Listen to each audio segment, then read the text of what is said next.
বাসায় মা মেয়েদেরকে বা স্ত্রীকে নিয়ে যদি জামাতে নামাজ পড়েন, একামত দেওয়ার পরে জানাচ্ছি, একামতের কনসেপ্ট আমাদের বুঝতে হবে। একামতটা কি? একামতটা হলো আমি নামাজে দাঁড়াচ্ছি, কেউ যদি আমার সাথে এসে শামিল হওয়ার সুযোগ থাকে সেজন্য আসে, তার জন্য তাকে ডাক দেওয়া, জানান। এই জন্য জামাতে আপনি বাসায় মা বোনদেরকে সাথে নিয়ে জামাতে নামাজ পড়লেও একামত দিবেন, তবে একামত আপনি দিবেন অথবা কোনো পুরুষ দিবেন। আর এমনকি একাও যদি আপনি কোনো ফরজ নামাজ পড়েন তাহলেও আপনি একামত দিবেন। কেন?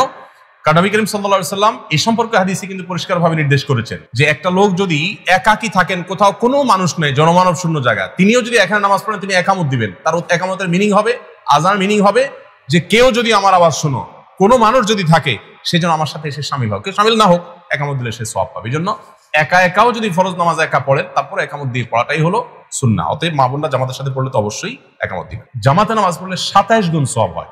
কিভাবে সম্ভব একজন মুসলমান জামাতে নামাজ পড়া ছাড়া একা নামাজ পড়তে পারেন? কিভাবে?